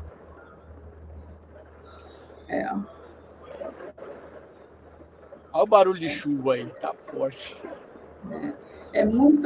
Olha, eu sei que você disse para mim que vai ter que submergir, né? A gente já vai encaminhar meio que a nossa entrevista para o final. Mas você saiba que quando você quiser vir aqui, o canal é seu para você falar o que você quiser contar. Você tem o seu direito, você realmente merecia todo o respeito da Justiça, do Ministério Público Brasileiro. Não o teve. Se não teve, nós aqui, como brasileiros, devemos dar essa honra a você, entendeu? E assim mesmo sabendo que você se sente absolutamente injustiçado, porque a Operação Lava Jato tinha tudo para realmente lavar, passar o Brasil a limpo, e não o fez. Fez apenas a metade do carro. O resto do carro continua enlameado.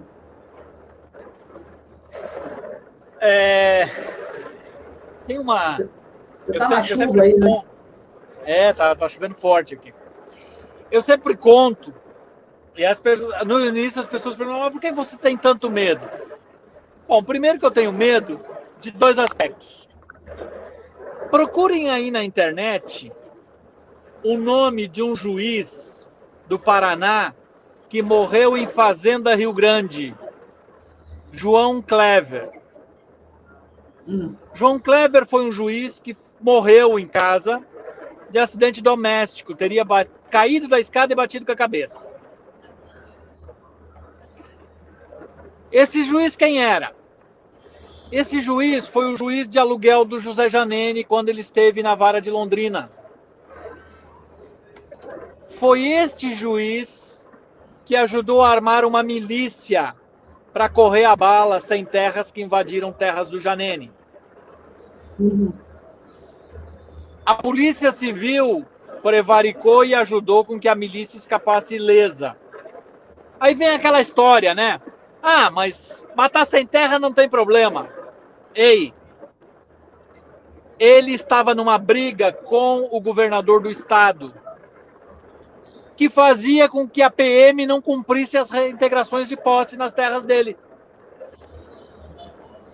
Então, o que ele fez? Ele partiu para o exercício arbitrário pelas próprias razões, tá?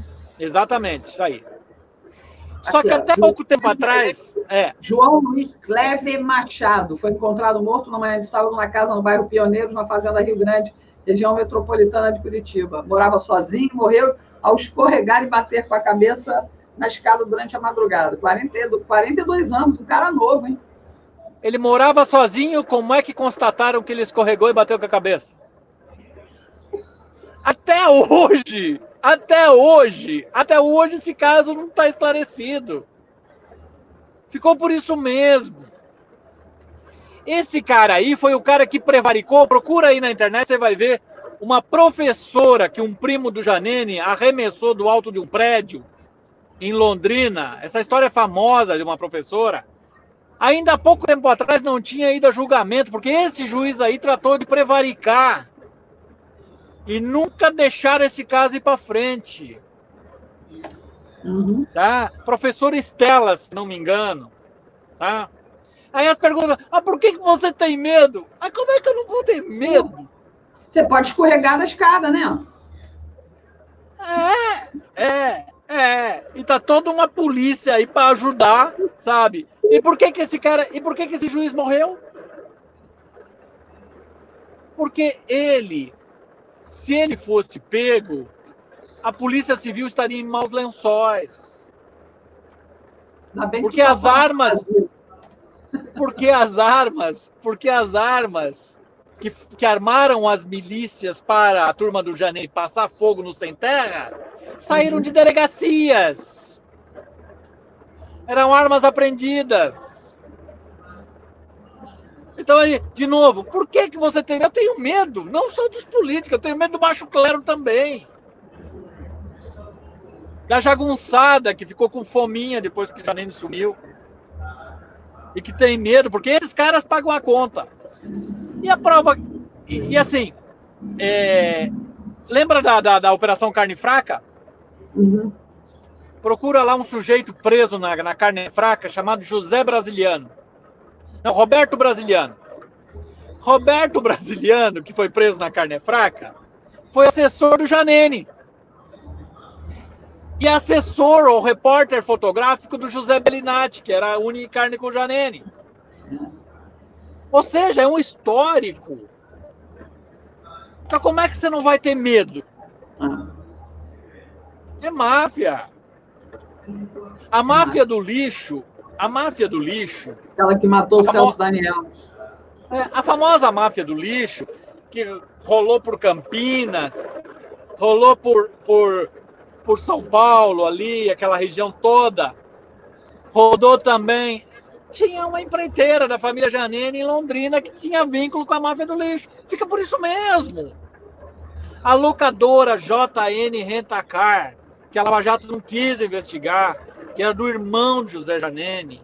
A JN Rentacar, que é a que ficou com as máquinas da minha empresa, levou para o galpão deles, esta alugava combis para os Correios no valor de R$80 mil cada Kombi. É bem mais do que uma Kombi, bem mais que o áudio da moça lá. Tá? Então, quando eu conheci, o Giannini estava comemorando que estava alugando não sei quantas L200 caminhonetes para a Eletrobras. Ele não tinha as caminhonetes.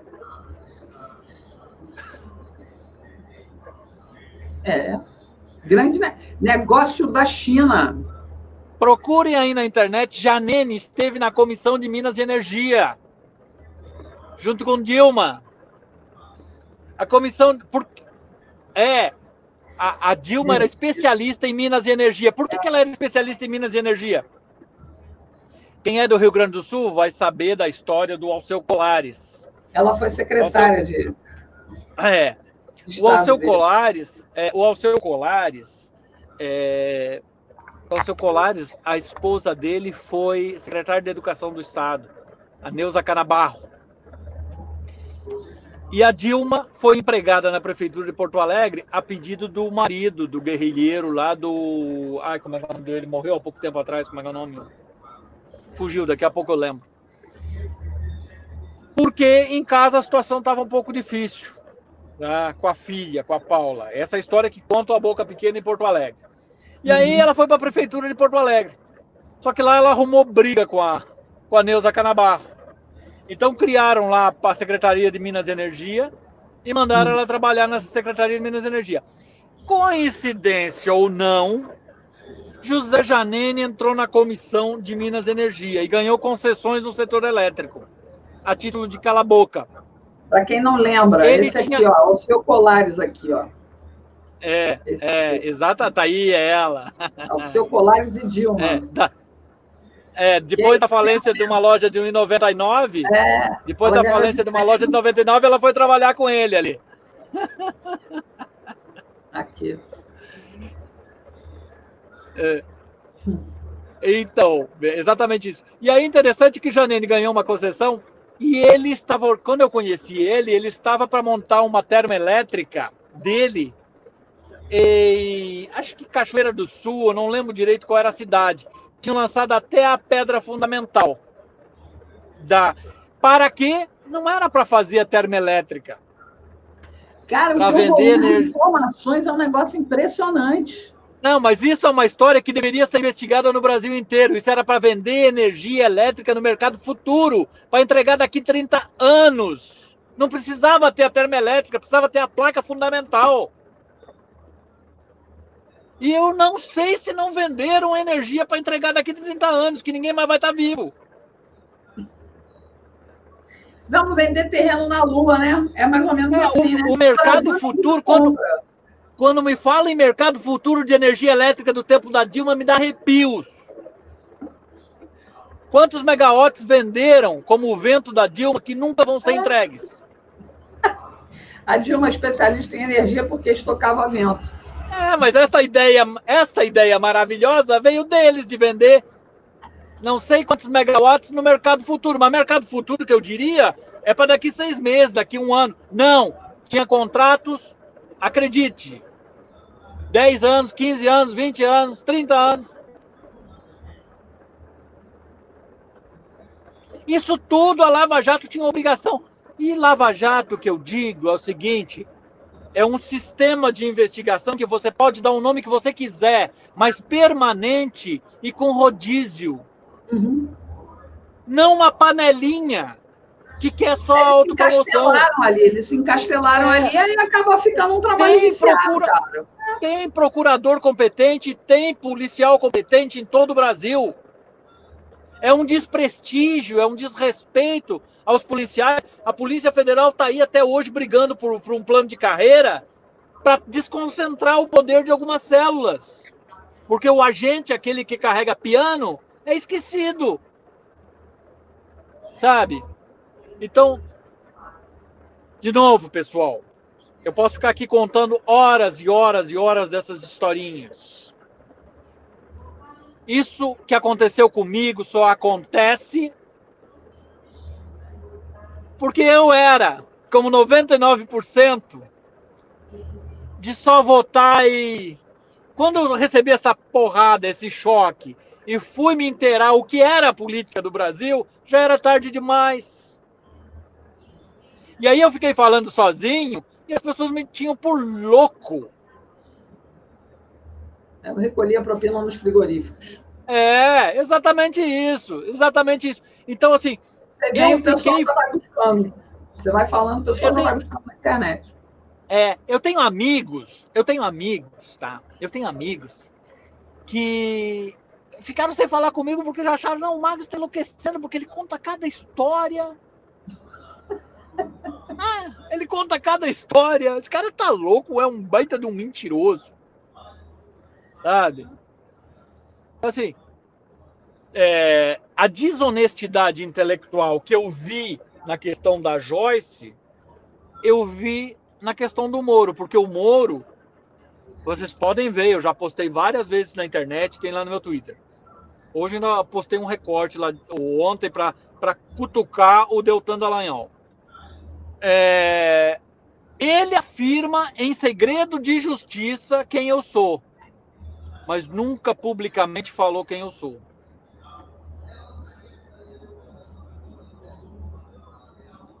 Não quero fama, eu não quero absolutamente nada.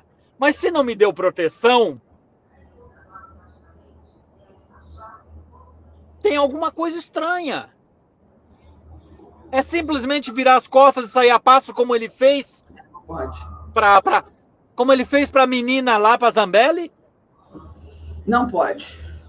Usa e vira as costas. Se você talvez mandasse um WhatsApp para ele agora, talvez ele dissesse assim, não estou à venda, prezado. Eu é que digo para ele, eu não estou à venda. E tem uns Bolsonaro, tem uns, como é que é? Os moristas. Tem uns moristas no Eu chamo de viúvas de Moro. Chamo de viúvas de Moro. Tem uns moristas no Twitter que vêm para cima de mim e eu digo, não estou à venda, prezados, estou lhe bloqueando. É assim, sabe? Ele só não diz para porques. Não estou à venda, pesada. Pesada, não estou à venda. Pesada. É. Então, assim, a gente ri isso, mas isso é muito trágico, porque, ok, eu sou teimoso. A história do Brasil é trágica, cara. O meu DNA alemão me ajuda, porque eu sou aquele sujeito teimoso. Eu recomecei meu negócio de novo, veio essa crise agora, mas eu recomecei. Eu precisar recomeçar 1000 vezes, eu vou recomeçar 1000 vezes. Graças a Deus eu tenho esse fôlego, sabe? Claro que com o tempo é tudo mais difícil, mas eu tenho tô recomeçando do zero, tal. Não tem financiamento nenhum, porque quando você é refugiado, o banco não te olha na cara. Vou dar dinheiro para esse cara, daqui a pouco ele foge e eu não recebo. Só depois que chegar a cidadania e tal, é um processo longo. Mas eu tô aí, eu não tenho medo, não. Vou fazer e vou recomeçar 1000 vezes se for necessário. Espero que agora calme, né? Mas não, eu já senti a diferença, porque num país sério, quando o Estado não atrapalha, é muito mais fácil empreender. Muito mais fácil. Nossa, não ter o peso do Estado na tua porta. Olha, é tão mais fácil.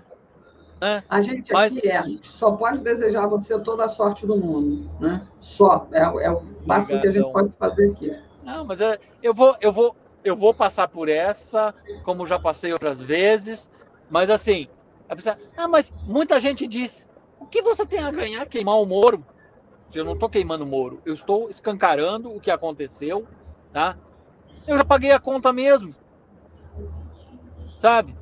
Não, mas olha, vira a página, segue a tua vida, realiza o prejuízo. Muitos me disseram isso, muitos. Você não imagina quantos. Imagino.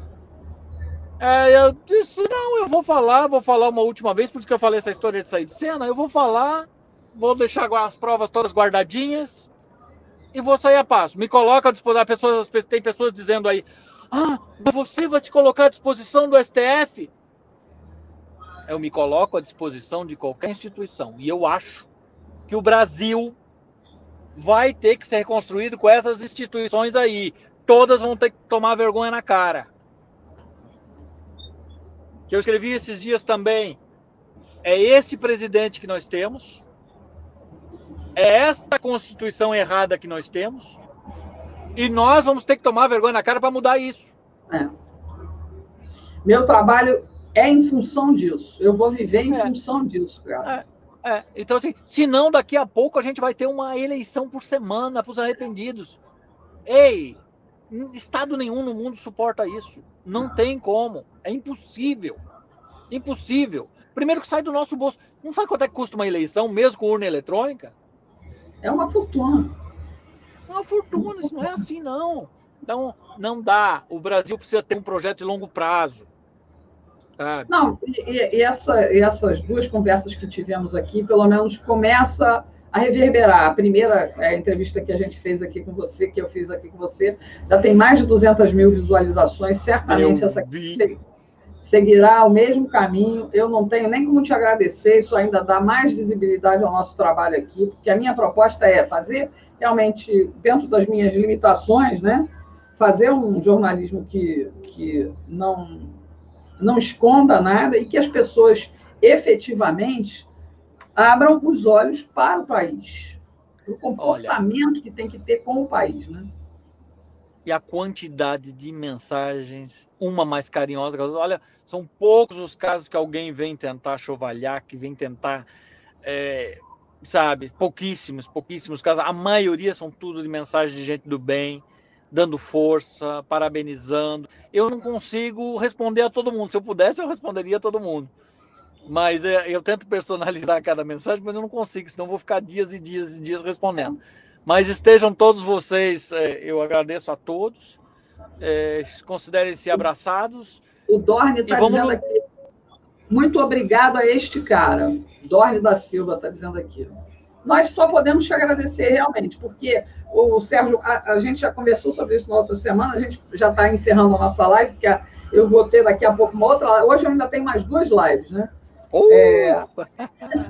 Uma de oração que a gente não quer romper a corrente, porque a gente está orando pelo país. E eu acho que até a gente orando pelo país, a gente já está no 46º dia, é para aparecerem pessoas como você, entendeu? Para desmistificar determinadas figuras, né? E a gente entender que a gente não, quando a gente brinca e chama, eu nunca chamei, só chamo de Bolsonaro ou presidente Bolsonaro e tudo mais. Eu entendo que o mito dele vem do apelido Palmito, né?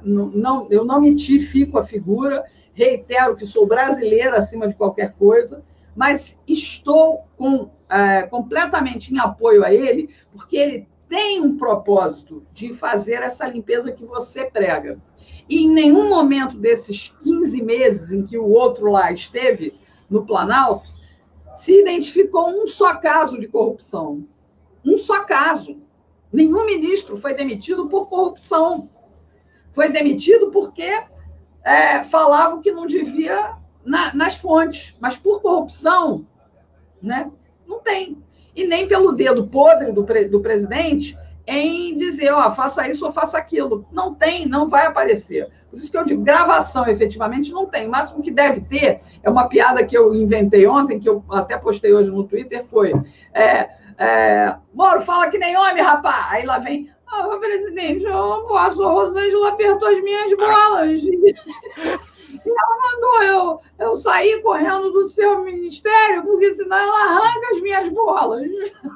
Eu estava falando, eu não gosto muito de fazer blague, fazer piada, mas ontem quando falaram que estava demorando 7 horas, bom, metade foi para interjeição.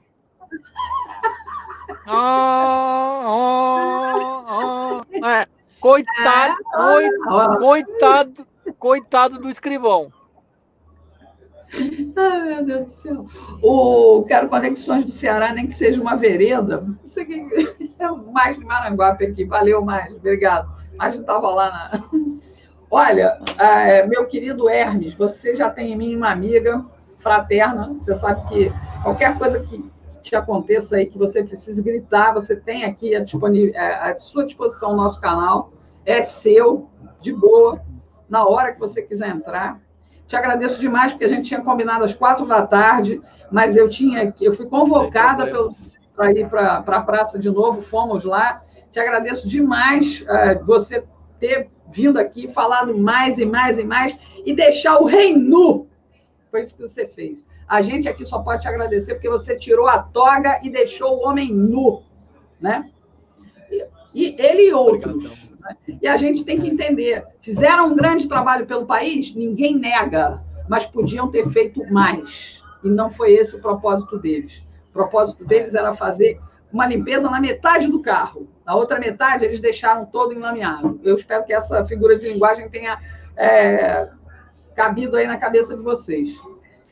Hermes, por favor, se despeça, e eu te agradeço demais de novo, né, pela oportunidade que você me deu de conhecer você e conversar com você.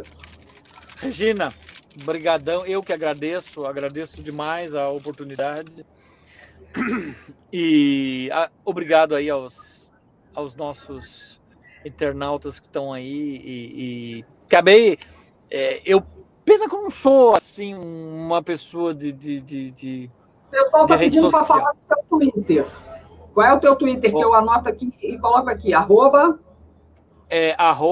@HF Magnus, número 5. HF, é tudo caixa baixa, né? F Magnus. Isso. HF Magnus 5. 5. Veja aí se está corretamente. Vou botar aqui, aí você veja aí se está corretamente. Tá. Deixa eu botar aqui, ó. Esse é o HF Magnus. Esse é o Twitter do Hermes. Isso pessoal? aí. Sigam o Hermes lá. Vocês vão rir em algumas coisas. Eu sou... Olha, ele é meio sarcástico que nem eu. Eu sou irônico, sou sarcástico, sabe? E a gente precisa, é isso. Se nós temos liberdade de expressão, é isso. É aquilo que eu falei, a gente não pode partir para ofensa.